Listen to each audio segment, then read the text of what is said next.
একটা ছোট্ট শহর, সেখানকার রাস্তায় ক্রিকেট খেলা একটা মেয়ে, চারপাশে অবাক চোখ।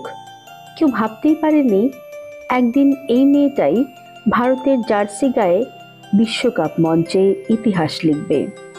তার নাম রিচা ঘোষ। রিচা জন্মেছিলেন পশ্চিমবঙ্গের শিলিগুড়িতে। ছোটবেলায় টিভিতে দেখা নারী ক্রিকেটারদের খেলা দেখে মনে একটা স্বপ্ন জেগেছিল, একদিন আমিও ভারতের হয়ে খেলবো। কিন্তু স্বপ্ন তখন অনেক দূরে। অনুশীলনের সময় বন্ধুর কাছ থেকে ব্যাট ধার নিয়ে খেলতেন তিনি। ধার করা ব্যাটেই তৈরি হচ্ছিল এক ইতিহাসের সূচনা। বাবা মানব ঘোষ একজন সাধারণ মানুষ, কিন্তু মেয়ের অসাধারণ বিশ্বাসের সঙ্গী ছিলেন তিনি। বাবার স্কুটার করেই দূরের মাঠে যেতেন প্রতিদিন।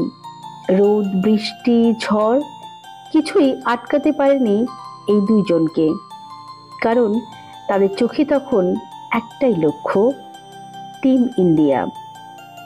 রিচা নিজের পরিশ্রমে, নিজের জেদের জোরে পৌঁছে যান ভারতীয় দলে। মাত্র 16 বছর বয়সে জাতীয় দলে ডাক পান তিনি।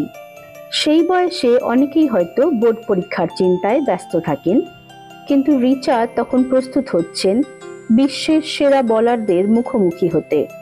2025 সালের বিশ্বকাপে ভারতের নারীরা যখন নতুন ইতিহাস গড়ছে, তখন সেই দলে এক উজ্জ্বল নাম রিচা ঘোষ। আজ সেই মেয়েকে দেখে কোটি কোটি মানুষ গর্বে বলে, ও তো আমাদের মেয়ে, আমাদের বাংলার রিচা। রিচা প্রমাণ করেছে বড় হতে গেলে টাকার দরকার হয় না, দরকার হয় ইচ্ছা শক্তির। যে মেয়েটি একসময় ধার করা ব্যাট নিয়ে খেলতো, আজ তার ব্যাটে ভর করে দেশ জিতে নিচ্ছে বিশ্বকাপ।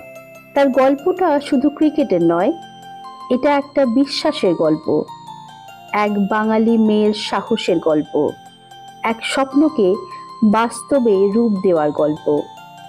তাই আপনার স্বপ্ন যত বড়ই হোক না কেন, যদি আপনার মধ্যে বিশ্বাস থাকে, তবে ধার করা ব্যাটেও বিশ্বজয় সম্ভব।